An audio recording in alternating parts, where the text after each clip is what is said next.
I was somehow lucky enough to receive an invitation to the Dawntrail Media Tour, where I was given the opportunity to test out the level 100 iterations of all 21 of the game's jobs. In order to make sure you can get all the information you want quickly, I've sectioned each of my Media Tour videos into 3 sections. Firstly comes the changes and additions, including tooltips. Then I will talk more in depth on how I feel about the jobs. It's here that I'll talk about the various little bits and pieces that I tested, how this will shift their playstyle, and give you a bit of a primer of exactly what to expect going into the next expansion. Lastly, at the end of the video, I will have a full list of the jobs tooltips from the Media Tour build, including traits. Do please bear in mind that what I played was a development build, and it's totally subject to change, especially potencies, so don't take this as a final product, but it can be very useful to see intention and direction from the developers.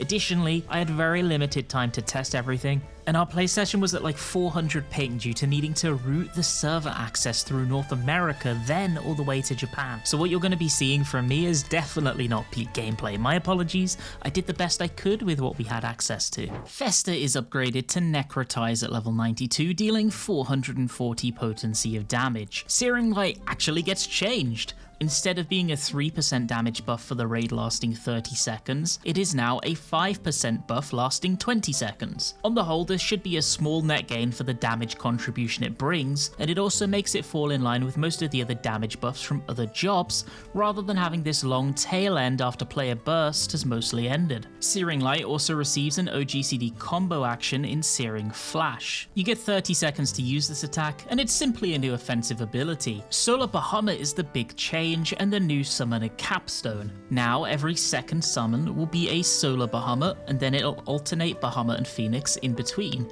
So it'll be like Solar Bahamut, then Solar Bahamut, then Phoenix, and repeat. Functionally, Solar is almost identical. It lets you use the 2 OGCDs, Exodus, which is an insane 1600 potency nuclear warhead, and Sunflare coming in at a slightly less impressive 700 potency. You can also use the new OGCD Lux Solaris while you have Solar Bahamut summoned. This is an AoE heal on the party, allowing you a nice little extra bit of survivability. Honestly, gameplay-wise, Summoner did not change too much at all aside from the new OGCD and Solar Bahamut's AoE heal.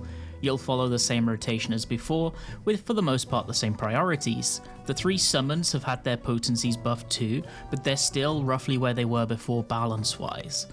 That said, your burst phases are absolutely stronger than ever, and if you enjoy current Summoner, you got a lot to love here. I'm basically done talking about my thoughts, but I'll leave you firstly with the tooltips on everything that was added or changed for the Media Tour build of Dawntrail Summoner, and secondly, while you take a look at them, thank you so much for watching this video. I really appreciate you taking the time to listen to my thoughts. Have a fantastic rest of your day, and let me know if you have any questions in the comments section.